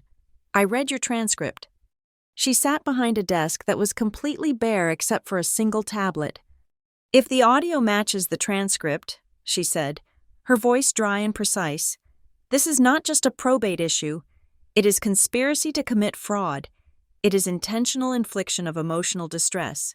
And given the amount of money involved, it is grand larceny in the making." I placed the voice recorder on the desk. I also placed a flash drive containing the backups of my texts, emails, and the photo of the cake that I had managed to snap before the chaos erupted. "The meeting is at 10 o'clock, I said. "I do not know where." Tessa Raymond tapped her tablet screen. "I do. The Haynes Family Trust is managed by Legacy Counsel, Whitman and Cole. Their offices are on 4th Street. The distribution meetings are always held in their main boardroom. We have 2 hours to draft an emergency injunction and prepare a notice of contest." She looked at me. "You look exhausted. Do you want coffee?" "No," I said. "I want my $4 million. Tessa smiled. It was the first time her expression had changed. It was a terrifying smile. "Good answer." The next 2 hours were a blur of legal violence. Tessa did not type. She dictated to a team of paralegals who moved with the speed of pit crews. We drafted documents that accused my father of breach of fiduciary duty. We drafted affidavits stating that the instability my family claimed was a manufactured condition, a result of systematic psychological abuse designed to trigger the competency clause. At 9:30, we left her office. We arrived at Whitman and Cole at 9:55. The receptionist tried to stop us, claiming we were not on the list. Tessa did not even slow down. She dropped a heavy card on the desk and said, "I am representing a beneficiary who is currently the subject of an illegal dispossession attempt. If you stop us, I will name you personally in the obstruction suit." The receptionist sat down. We walked down the long, plush corridor. I could hear voices coming from the double doors at the end of the hall. I recognized my father's booming baritone. He sounded confident. He sounded like a man who had already won. Tessa looked at me. "Do not say a word. You are a statue. I am the voice." She pushed the doors open. The scene inside was almost comical in its predictability. My father sat at the head of the table. My mother was to his right, dabbing her eyes with a tissue, playing the grieving parent. Austin and Chloe were there, looking solemn. Across from them sat 3 elderly men in gray suits, the trustees. On the large screen at the front of the room, a video was paused. It was a clip from a family vacation 3 years ago, where I had been arguing with a waiter about a billing error. They were cherry-picking moments of frustration to build a collage of a crazy woman. The room went silent as we entered. My father stood up, his face flushing a deep, ugly red. "Jasmine, what are you doing here? This is a closed meeting." "Actually," Tessa said, her voice cutting through the room like a whip, "it is a distribution hearing for an irrevocable trust, and as a primary beneficiary, my client has a legal right to be present and to be represented." She walked to the empty chair at the foot of the table and pulled it out. She did not sit. She threw a thick file folder onto the polished wood. It landed with a heavy, authoritative thud. "My name is Tessa Raymond," she announced, "and I am here to inform the board that the narrative you have been fed regarding Ms. Haynes's mental state is not only false, but it is also part of a documented conspiracy to defraud her of her inheritance. My mother gasped. It was a good performance, but her eyes were darting nervously toward the folder. "That is absurd," my father sputtered. "Look at her. She ran away from her own birthday party last night. She is unstable. We are just trying to protect the estate." Tessa pulled a small remote from her pocket and pointed it at the screen. "Killing the video of me arguing with the waiter. Running away from a venue where one is being publicly humiliated is not instability. Mr. Haynes," Tessa said calmly, "it is survival, and we have proof of the humiliation." She opened the folder and slid a glossy 8x10 photograph down the table. It spun across the wood and stopped directly in front of the head trustee. It was the photo of the cake, to the family mistake. The trustee looked at it. He looked at my father. He looked at the cake again. His expression shifted from boredom to distaste. "Is this from last night?" the trustee asked. "It was a joke," my brother Austin yelled, standing up. "It was just a joke." Tessa turned to him. "We have a recording of you, Austin, instructing the family to use the flash to ensure the footage of her reaction was clear. We have a recording of you discussing the setup for today. Jokes do not require legal strategy. Mr. Haynes, fraud does." The room erupted. My father was shouting. My mother was crying for real now. The trustees were whispering furiously among themselves. I sat in the chair, my hands folded, my face impassive. I watched them unravel. For the first time in my life, I was not the one scrambling for purchase. I was the anchor. The meeting ended in chaos. The trustees suspended the distribution pending a full investigation. My father was furious, veins bulging in his neck as he screamed that I was an ungrateful brat. Tessa grabbed my arm and guided me out. "We are done here," she said. "The clock has stopped. Now the war begins." The days that followed were a siege. My family realized that their initial plan, the swift execution, had failed. So they switched to a war of attrition. They knew I had limited resources compared to the trust's war chest. They wanted to bleed me dry in legal fees before the investigation could conclude. The letters started arriving, not emails or texts, but formal legal threats on heavy bond paper. They threatened to sue me for defamation regarding the recording. They threatened to evict me from my apartment, claiming my father's name was technically on the guarantor lease from 5 years ago. They threatened to contact my employer, Northcrest Advisory, to report me for unethical conduct involving family assets. It was a barrage of intimidation. Every morning, a new threat. Every afternoon, a new demand. My mother sent me a handwritten letter. It was 10 pages long. It detailed every sacrifice she had ever made for me, every dollar she had spent on my braces, my clothes, my education. It ended with, "If you destroy this family for money, you will never be forgiven. Drop the lawyer. Come home. We can fix this." I handed the letter to Tessa. She scanned it and filed it under emotional manipulation coercion. "Do not reply," Tessa instructed. "Do not text. Do not email. If they call, let it ring. You are a ghost." I became a ghost. I went to work. I went to the hotel. I ate takeout in silence. I watched the world continue while my family tried to burn mine down. But the silence was working. The more I refused to engage, the more reckless they became. They were used to a Jasmine who fought back, who cried, who tried to explain herself. They did not know how to fight a void. Then came the turning point. It was 3 days after the disastrous meeting. I was sitting in Tessa's office, reviewing a proposed settlement offer that was insultingly low, $500,000 to walk away. My phone pinged. I looked at it. It was another email from blueheron88@gmail.com. My cousin Bethany. I opened it. There was no text this time, just an audio file attachment. The subject line read, "Recorded 2 weeks ago, Thanksgiving." I looked at Tessa. "I have another recording," I said, "from a source inside the family."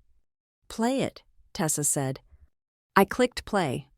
The audio was grainy, recorded from inside a pocket or a purse. There was the sound of a football game on a TV in the background, glasses clinking. Then my father's voice. He sounded drunk. "She is a defect. Ray," my mother's voice said, "we cannot let her have that kind of leverage. She will donate it to some charity or waste it on a startup. She does not understand the legacy." "I know. Diane," my father replied. His voice was slurred but venomous. "I am handling it. I spoke to the lawyer. We just need a trigger event, something to make her snap in public. If we can get her on tape acting crazy, the competency clause kicks in. We take her share, we split it with the kids, and we put her on a monthly allowance, enough to keep her alive, not enough to fight us." "But what if she doesn't snap?" my brother Austin asked. "She will." My father laughed. It was a dark, ugly sound. "She has always been weak. We just need to push the right button. We will use her birthday. We will humiliate her so badly she won't be able to breathe. She is nothing. Austin. She is just a placeholder until we get the money." The recording ended. The silence in Tessa's office was absolute. Tessa leaned back in her chair. She let out a long, slow breath. "That is it," she said softly. "That is the kill shot." "That is not just fraud," I said, my voice trembling with a mixture of grief and vindication. "That is malice."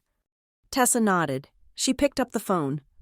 "I am going to send this to their legal team right now," she said, "and then I am going to draft a new settlement demand. We are not asking for $4 million anymore. Jasmine, we are asking for the trustee's removal. We are asking for punitive damages." She hit send. 20 minutes later, the phone rang.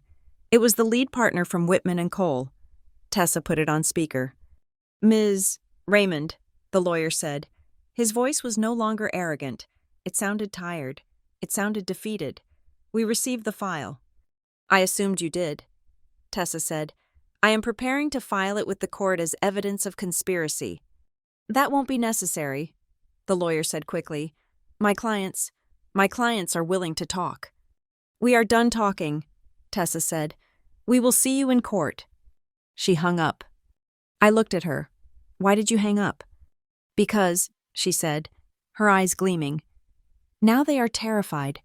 They know they are going to prison if this goes to a judge. Watch what happens next." She was right. By 5 o'clock that evening, the cracks appeared. My brother Austin sent an email to Tessa directly. "I was just following orders. It was Dad's idea. I can testify if it keeps me out of trouble." My sister Chloe called the office, crying, saying she never wanted to be part of it, that Mom made her do it. The united front my mother loved so much was crumbling. They were rats on a sinking ship, and they were climbing over each other to escape the rising water. I sat in the chair, listening to Tessa field the calls. I imagined my father sitting in his study, the whiskey glass in his hand, realizing that the placeholder daughter, the weak child, had just checkmated him. For the first time in 29 years, I did not feel afraid of them. I closed my eyes and pictured their faces, the fear, the panic, the realization that they had lost control. It was the best birthday present I could have ever asked for. Port Elridge is a city that runs on two things: old money and the silence required to keep it.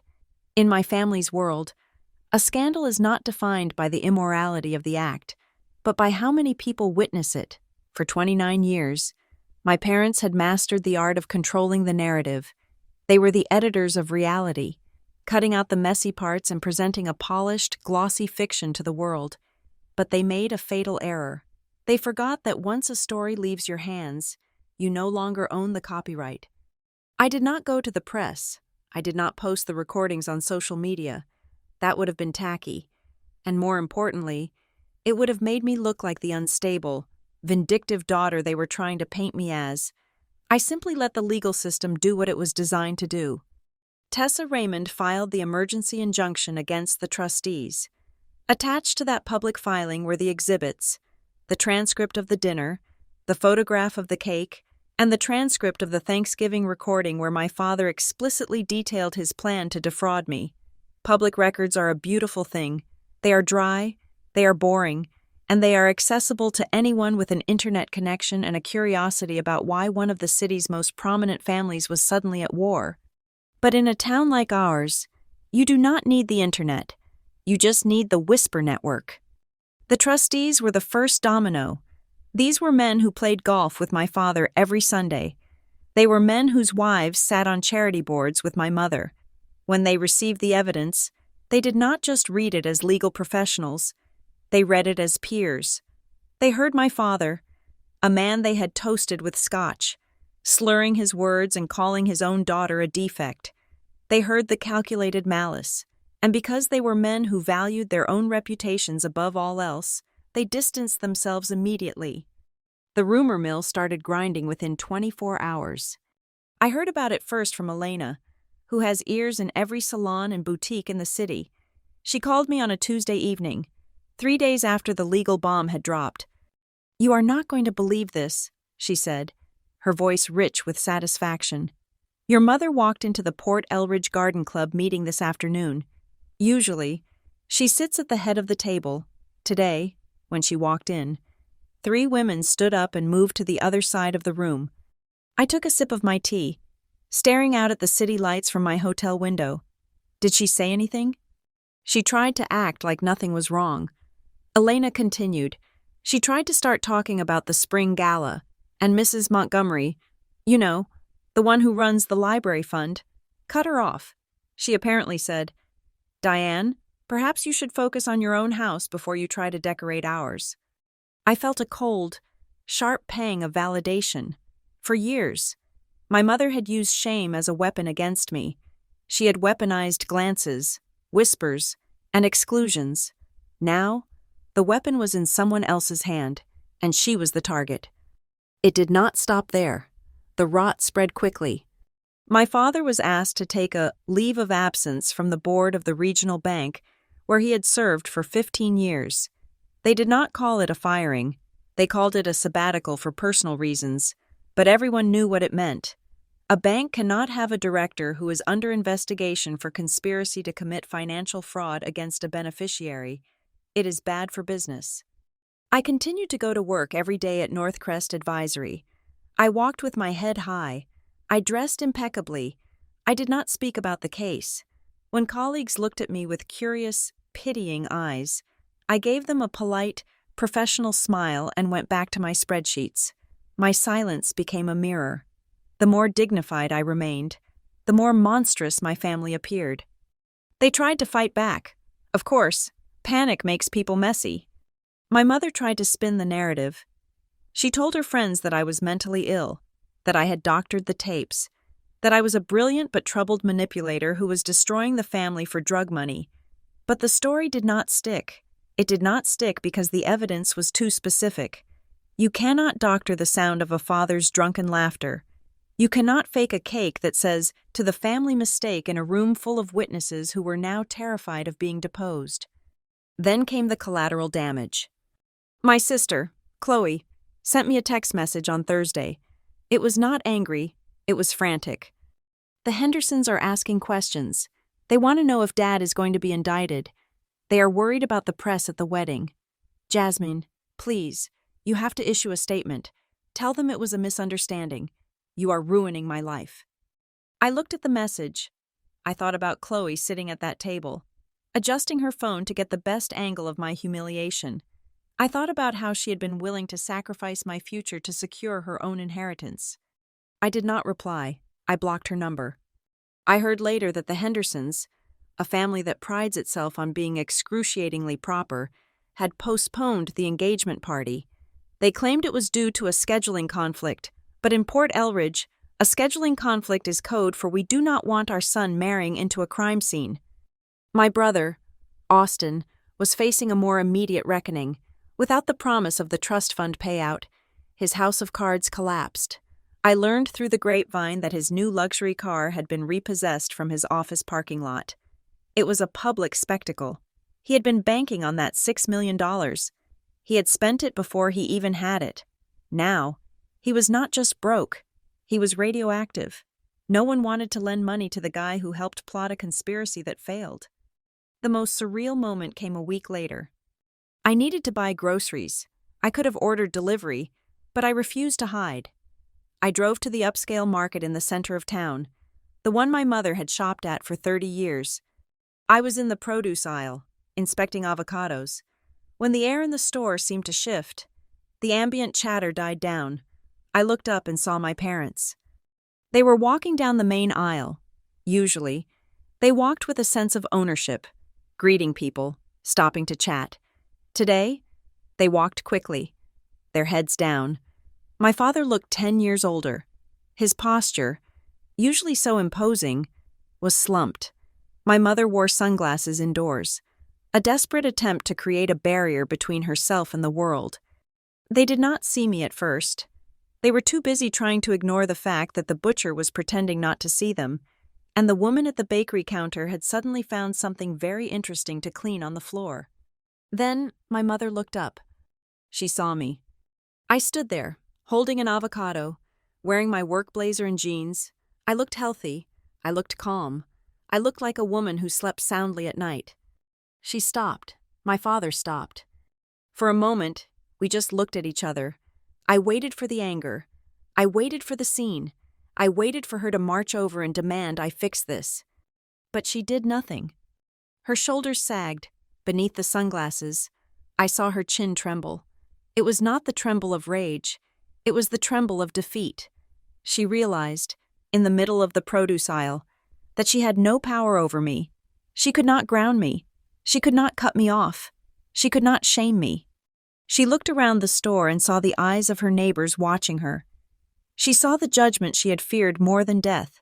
And she realized that I was not the one being ostracized. She was. My father gripped her elbow. His face was gray. "Let us go." "Diane," he muttered. They turned and walked away. They abandoned their cart in the middle of the aisle. I watched them retreat. Two people who had spent their lives building a fortress of perception, only to be crushed when the walls fell inward. I put the avocado in my basket. I finished my shopping. When I got to the checkout, the cashier, a woman named Margaret who had known my family since I was a child, rang up my items. She had always been polite but distant, taking her cues from my mother's coldness toward me. Today, she looked me in the eye. "That is a nice blazer. Jasmine," she said softly. "You look good." "Thank you, Margaret." I said, "I feel good." She hesitated, then leaned in slightly. I saw the article in the Legal Gazette. My niece is a paralegal. She did not finish the sentence. She did not have to. She just nodded, a small, sharp movement of solidarity. I paid for my groceries and walked out into the sunlight. The dynamic had shifted so completely it was almost disorienting. For my entire life, I had been the one on the outside looking in, desperate for a seat at the table. Now, I owned the table, and they were the ones begging for scraps of dignity. But the strangest part was that I did not feel triumphant. I did not feel a rush of glee at their suffering. I just felt light. The weight of their expectations, the heavy cloak of their criticism, was gone. It had evaporated the moment I refused to play my part in their tragedy. I loaded my groceries into my car. My phone buzzed. It was an email from Tessa Raymond. Subject: Settlement update. They have capitulated. Whitman and Cole just sent over a draft. They are agreeing to the removal of your father as trustee. They are agreeing to the immediate distribution of your full share, plus legal fees. They are asking for a non-disclosure agreement regarding the recordings. I told them the recordings stay with us until the money clears. Call me when you can. I looked at the screen. $4 million, plus legal fees, plus freedom. I did not call her immediately. I sat in the driver's seat and watched the people of Port Elridge walking by. They were just people. My parents were just people. The monster under the bed was just a pile of old clothes and bad lighting. I started the car. I had a meeting with Tessa. But first, I was going to get a coffee, a very expensive coffee. Because I could afford it, and because, for the first time in my life, the bitter taste was not in my mouth. It was in theirs. The conference room at the mediation center was designed to be soothing. The walls were painted a soft, non-threatening beige, and the air conditioning was set to a temperature that was perfectly neutral. There was a water feature in the corner, a small fountain that bubbled politely, intended to mask the sound of lives being dismantled. I sat on one side of the oval table.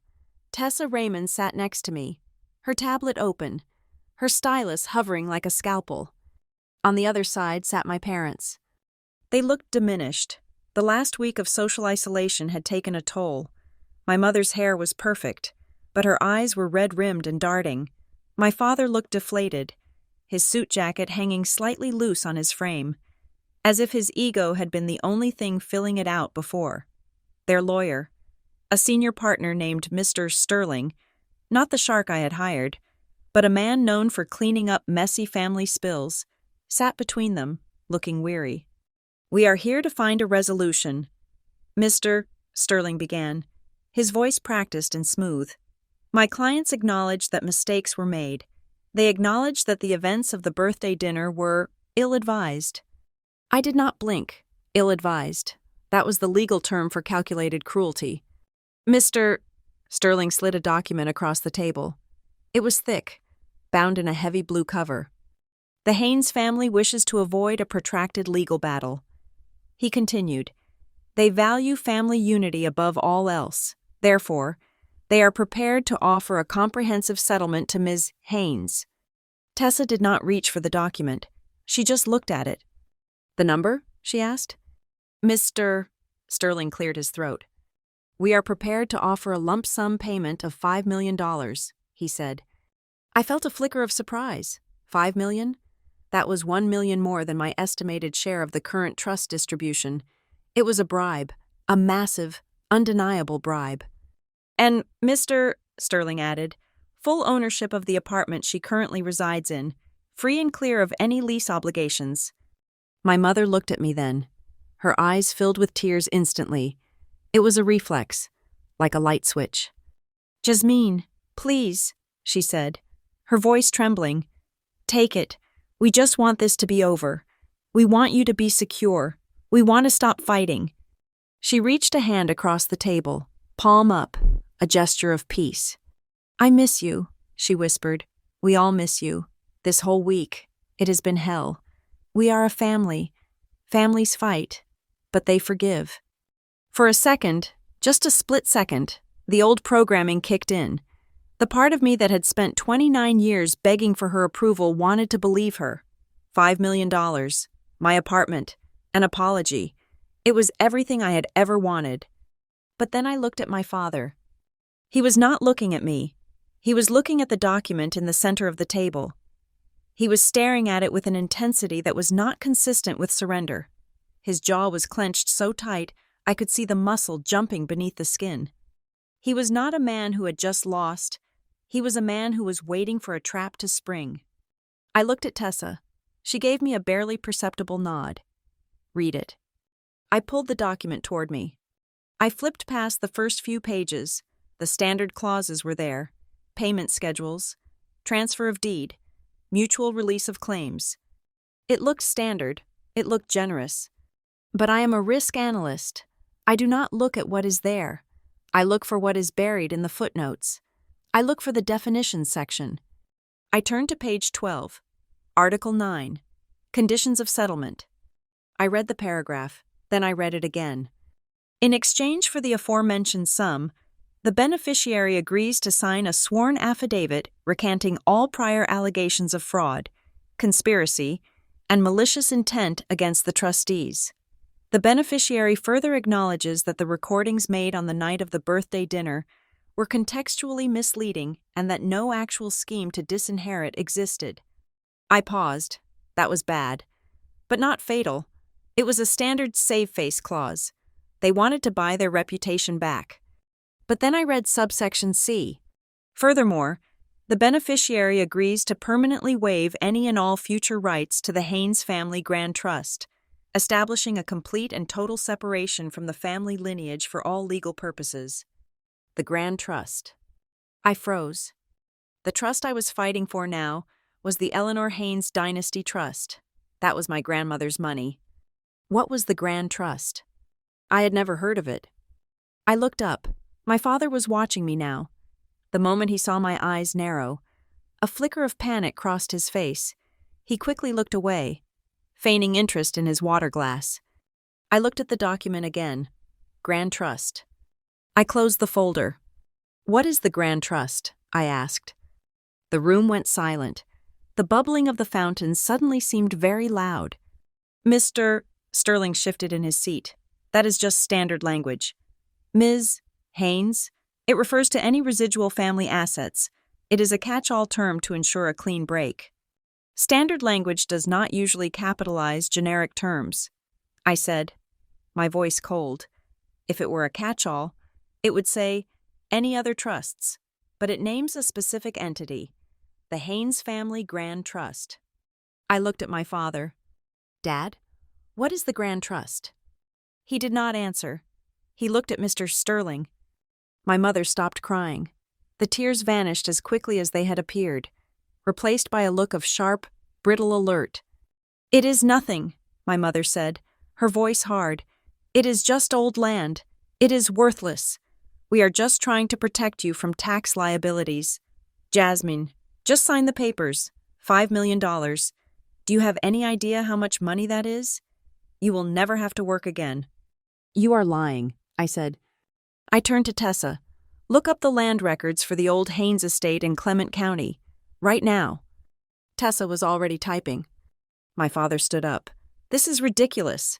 We offer you a fortune, and you treat it like an interrogation? We are done here.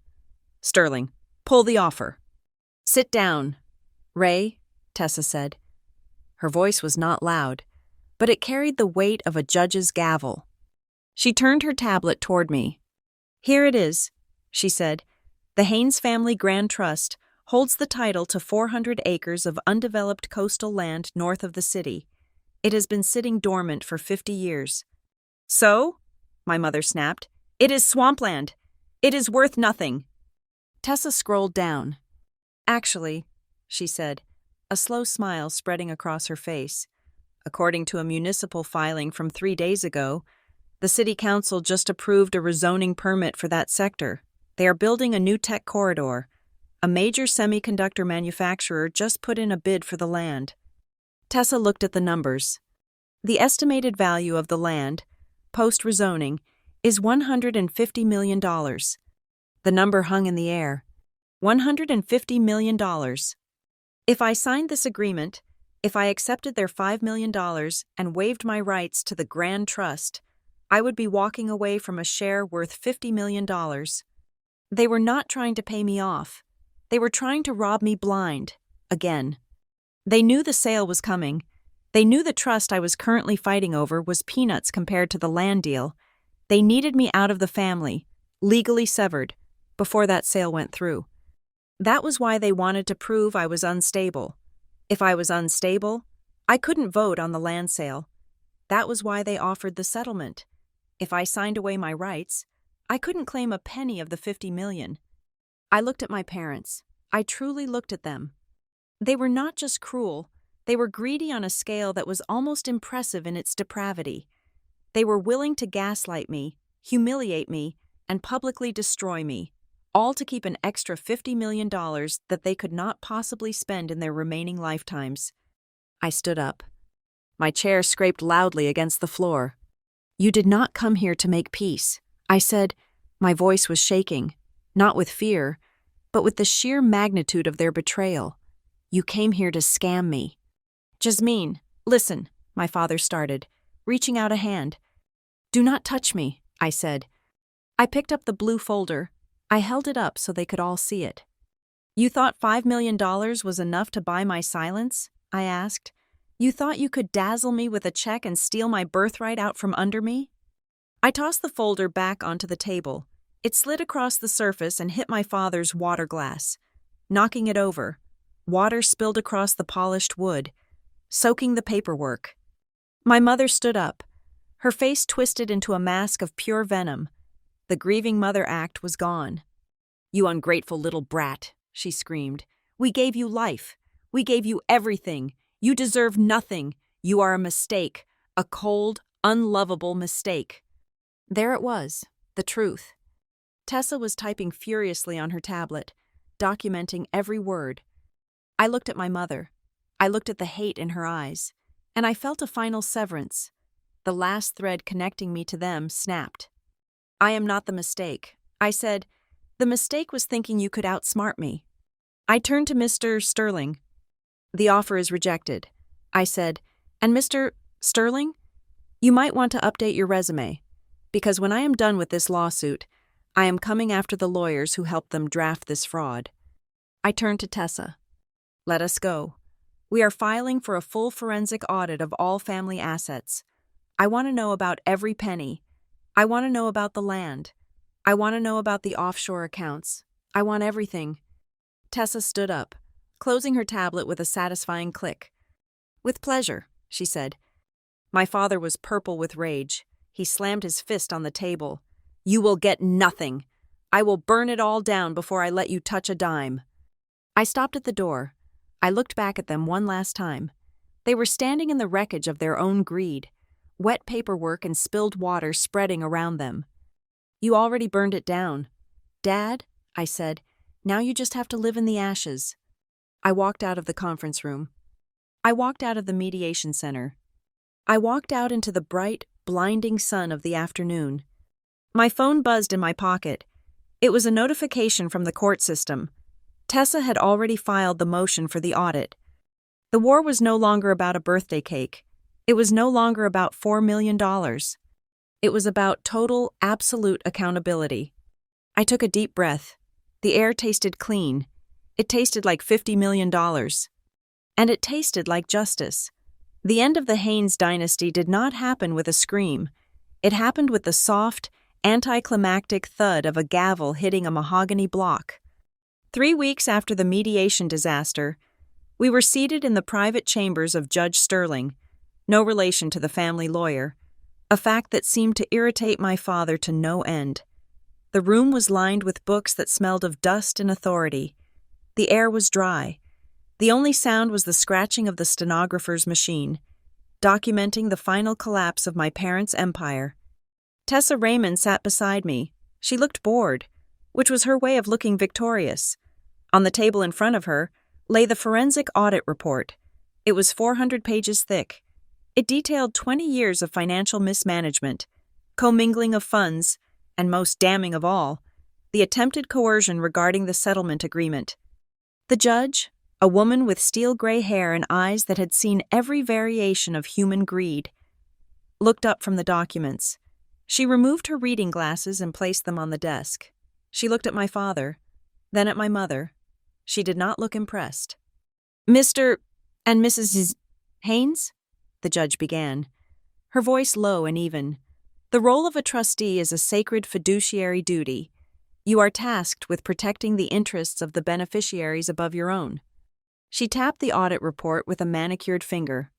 This report suggests not only a failure to protect those interests, but an active conspiracy to defraud one of them. You attempted to force a beneficiary to waive rights to an asset, the Clement County land, while possessing insider knowledge of its skyrocketing value. That is not just bad parenting. That is a breach of the moral turpitude clause found in Article 12 of the Grand Trust's founding documents. My father's face went pale. He knew Article 12. It was the nuclear option. My grandmother had written it to ensure that if her descendants ever became criminals, they could not use her money to fund their defense. The judge continued, Therefore, I am granting the plaintiff's motion. Ray and Diane Haynes are hereby removed as trustees of both the Eleanor Haynes Dynasty Trust and the Haynes Family Grand Trust, effective immediately. My mother let out a sound that was half gasp, half sob. Removed? She choked out. But we built this. We managed this for 30 years. You cannot just take it away. I can, and I just did, the judge said calmly. Control of all assets will be transferred to an independent, court-appointed fiduciary. A professional firm will manage the land sale and the subsequent distribution. You will no longer have access to the accounts. You will no longer have signing privileges. You will receive your personal dividends as stipulated, but you will have zero control over the capital. She turned her gaze to me. Ms. Haynes, your full share, including your portion of the land sale proceeds, will be segregated and placed under your sole control. You are free."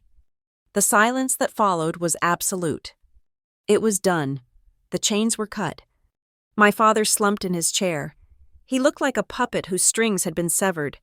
The arrogance, the bluster, the booming voice, it was all gone, without the power of the purse, without the ability to threaten and control. He was just a tired old man in a suit that suddenly looked too big for him. Tessa closed her folder. The snap of the latch echoed like a gunshot. "Shall we?" she asked me. I stood up. My parents remained seated, frozen in their new reality. As I walked toward the heavy oak door, my mother scrambled up. She rushed around the table, her heels clacking frantically on the hardwood. "Jasmine, wait!" I stopped. I did not turn around immediately. I took a deep breath, inhaling the scent of old paper and victory. Then I turned. She was standing 3 feet away. She looked terrifyingly ordinary. The monster who had terrorized my childhood, the woman who had orchestrated my public humiliation, was just a desperate woman trembling in a judge's chambers. "Jasmine," she pleaded, her hands clasping together. "We are family. You cannot just walk away like this. We made a mistake. We know that. But we can fix it. The land sale. It is going to be so much money. We can all be happy. We can start over." I looked at her. I looked for a shred of genuine remorse. I looked for an apology that wasn't tied to a dollar sign. I found nothing.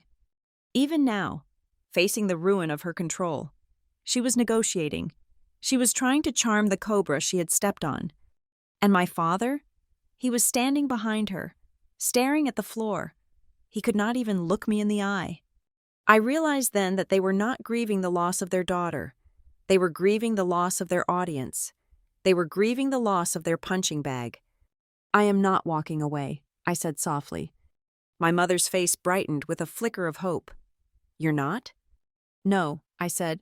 "I am ascending." I took a step closer to her. "You did not make a mistake. Mother, you made a choice. You chose to value your image over your child. You chose to value money over loyalty. And when I did not break, when I did not give you the show you wanted, you tried to destroy me." I glanced at my father. Uncle Mike was right. I said, "That recording ruined everything, but not for me." My father flinched. "Jasmine, please," my mother whispered, tears leaking out now. "I am your mother." I looked at her one last time. I felt a strange sensation in my chest. It wasn't hate. It wasn't anger. It was pity. "I know," I said, "and that is the only tragedy here." I turned and walked out the door. I walked down the long marble hallway of the courthouse. Tessa walked beside me, silent and respectful. We pushed through the double doors and stepped out into the city. The sun was shining. The fog had lifted from Port Elridge. The air was crisp and smelled of the ocean. I checked my phone. A notification from the new independent trustee was already there. The transfer process had begun. My share of the trust, and the future proceeds from the land deal, was secured. I was worth $54 million. But as I stood on the courthouse steps, watching the traffic flow by, I did not think about the money. I thought about the cake. I thought about that white sheet cake sitting in the corner of the Ravenfall Lounge. I thought about the black icing. To the family mistake. They had meant for those words to be a verdict. They had meant for them to be a life sentence of shame. They wanted me to read those words and shrink, to accept that I was broken, that I was wrong, that I was less than. But standing there in the sunlight, free and vindicated, I realized the irony. They were right. There was a mistake. The mistake was thinking that kindness was weakness. The mistake was thinking that silence was submission. The mistake was thinking that you can break a person who has already rebuilt themselves from the scraps you threw away. I did not go back to my apartment. I went to the dealership and bought a car. A convertible. Something impractical and loud. Then I drove to the coast. I parked on a cliff overlooking the ocean, near the land that was about to be turned into a tech corridor. I watched the waves crash against the rocks. My phone buzzed. It was a text from Chloe. Can we talk? Austin is freaking out. Mom is a mess. I need to know what happens to my allowance. I looked at the message. I looked at the ocean. I deleted the thread. I blocked the number. I was done. I was not going to send a card. I was not going to visit for Christmas. I was not going to be the dutiful daughter who returns to the scene of the crime to comfort the criminals. I was going to travel. I was going to invest. I was going to live a life so big and so bright that their shadows could never touch me again. The cake did not silence me because of the shame. It silenced me because, in that moment, staring at their cruel little joke, I finally understood the truth. They had not just served me a cake. They had served me their own resignation. They had tried to bury me, but they forgot that I was a seed. And now, while they choked on the weeds of their own making, I was finally, beautifully, blooming. Thank you so much for listening to my story. I would love to know where you are tuning in from. Please drop a comment below and let me know if you are listening from your car, your office, or the comfort of your own home, and share what you would have done if you were in my shoes. If you enjoyed this story and want to hear more tales of justice served, please make sure to subscribe to the Lila Revenge Stories channel, like this video, and smash that hype button to help this story reach more people who need to be reminded that the best revenge is always living well.